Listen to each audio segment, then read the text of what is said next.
तुमचं लग्न कसं झालं? माझं लग्न लव्ह मॅरेज आहे. कसं?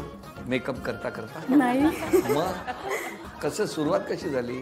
सर, मी कॉलेजला जायचे तेव्हा हे तिकडे कन्स्ट्रक्शनच्या सिव्हिल इंजिनियर आहेत हे तिथे कन्स्ट्रक्शन चालू असतं आणि तिथे साईटवर असायचे. मग ते ओळख होती आजूबाजू. कशी ओळख झाली पण तुमची? ते साईटवर होते ना, तुम्ही साईटने जायचं ना, ओळख कशी झाली तुमची? ओळख आमच्या शेजारी काकू राहायचे तिथे, तर त्यांच्याकडे हे मेससाठी यायचे. अच्छा, जेवायला यायचे. मग तुमच्याकडे तेव्हा फक्त अशी ओळख होती फक्त. मग त्यांना जेवणाचा विषय सोडवायचा होता थोडक्यात, हो ना? असू शकतं. मग त्यांनी प्रपोज केलं तुम्हाला? हो, त्यांनी केलं. मग तुम्ही काय वाट बघत होता? त्यांनीच करायची वाट पाहत होते.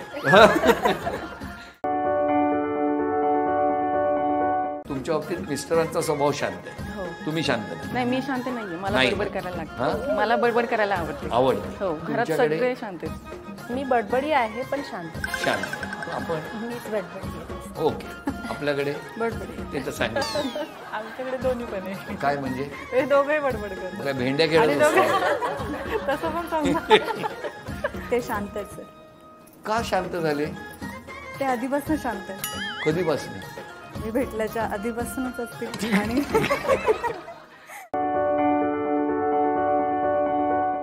टेबलावर बसवलं डिस्कशनसाठी आणि 6 जणींमधून एकीने स्वभाव बदलायला पाहिजे असं एक नाव जाहीर करायचं झालं तर सगळ्या मिळून कोणाचं नाव जाहीर करा? ज्योती. ज्योती. ज्योती. मी चित्रपटच काढला पाहिजे, हो की नाही? ज्योती बने ज्वाला.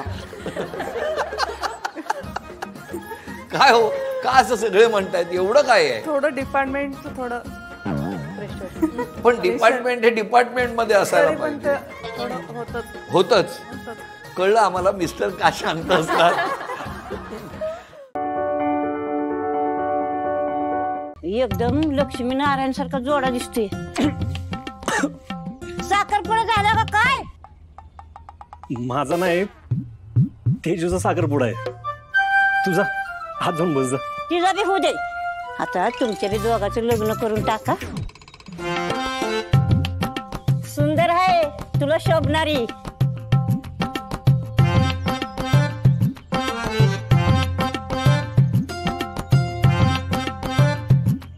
काय मग करायचं का?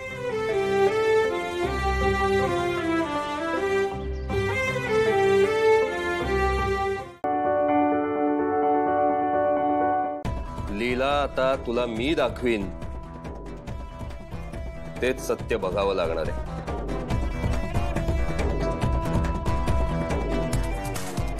तुझा विश्वास असो किंवा नसो, तुझ्याकडे पर्याय नाही. मी जर म्हणतोय एजेनी अंतराचा खून केलाय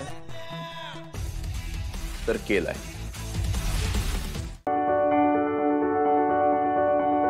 कुठे निघालीस? अरे सर, मला इथं कुणी बघायच्या आधी मला जायला हवं, म्हणून मी मागच्या दाराने जाते. पारू, वेळ लागले का तुला? तुला काय वाटतं तुझ्या जाण्याने प्रश्न सुटतील? तू इथून निघून गेल्यावर मारुती मामांचं काय, गणीचं काय? ज्या बापाची मुलगी हळदीतून पळून जाते त्याच्या इज्जतीचं काय?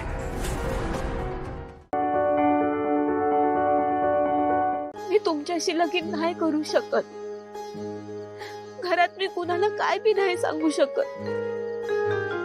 काळ्या ढगाची अपेक्षा करणाऱ्या शेतकऱ्याच्या भाळी कोरड्या पांढऱ्या आभाळासारखी हालत झाली आहे माझी.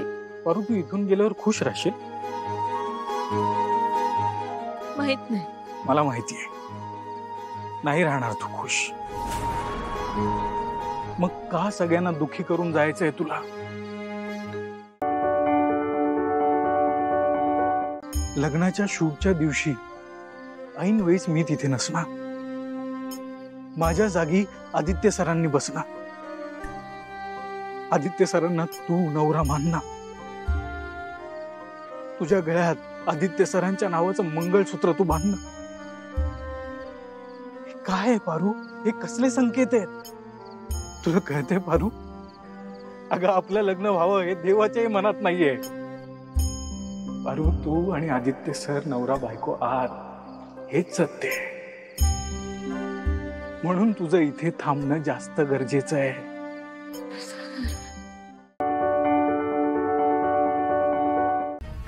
काय बोललात तुम्ही? मला नाही समजलं. पारू, तुमच्या लग्नाच्या ऍड शूटचा व्हिडिओ मी पुन्हा पुन्हा पाहिलाय. मला दिसलंय त्या लग्नात तू किती मनापासून गुंतली होतीस. आणि आदित्य सर सुद्धा नाटक करत नव्हते. हे सर काय बोलताय तुम्ही? हे पूर्ण ऐक. आदित्य सरांच्या ओठांवरती मंत्रोच्चार पाहिलेत मी. त्यांनी सुद्धा त्या सगळ्या विधी तेवढ्याच मनापासून पूर्ण केल्या जेवढ्या तू. नाही, हे शक्य नाही. तुमच्या मुलीसाठी, तुमच्या नातवासाठी तुम्ही माझी निवड का केली? माझ्यात काहीतरी चांगलं दिसलं असेल ना तुम्हाला?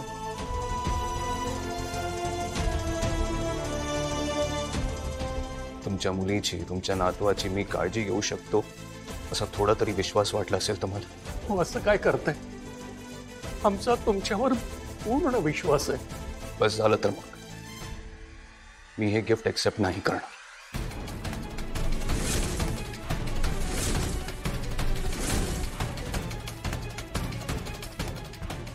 का? वसुंधरा आणि मुलांचा सांभाळ करायला मी एकटा समर्थ आहे. आणि फक्त त्यांचाच नाही, उद्या जर गरज पडली ना बाबा, तर तुमचा मुलगाही मीच आहे.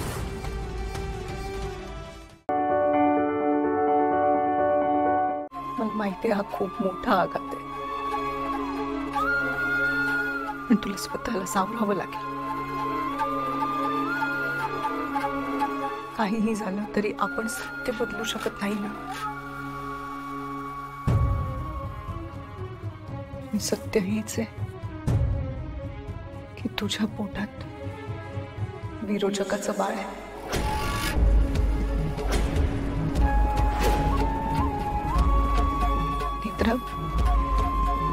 शेखरनी स्वतः सगळं ऐकलंय, स्वतः सगळं पाहिलंय.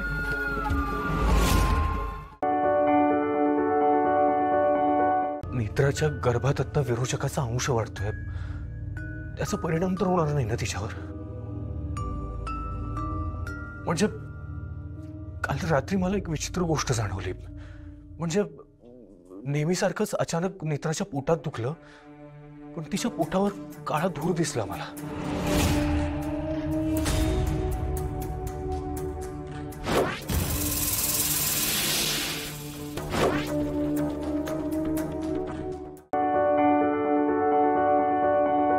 ओवी, जाऊन पळी घेऊन ये जा. पळी कशाला? अगो, कडीत अडकवून ठेवू बाई, म्हणजे चारू लवकर परत येत. जा जा. मावशी, असं खरंच करायचंय?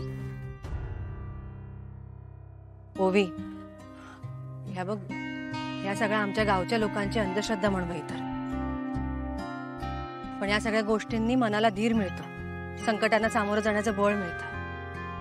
त्यामुळे या सगळ्या गोष्टी कायम लक्षात ठेवायच्या. कळला? त्या मुलीवर ना तसे संस्कारच नाहीये. दिसतायत. भाऊ, तुम्हालाच तिच्याबद्दल एवढा विश्वास का वाटतो? अशू, खरं म्हणजे तुला हा विश्वास वाटला पाहिजे. तुम्ही दोघेही एकमेकांचे मित्र आहात ना, लग्नाआधीचे. आता फक्त लग्न झालंय अशू, पण झालंय काय? लग्न झाल्यानंतर तू तिच्याकडे एका परक्या माणसासारखं बघतोस. एकदा बायको म्हणून नाही, तर मैत्रीण म्हणून तिच्याकडे बघ. तुझ्या सगळ्या प्रश्नांची उत्तरं तुला मिळतील.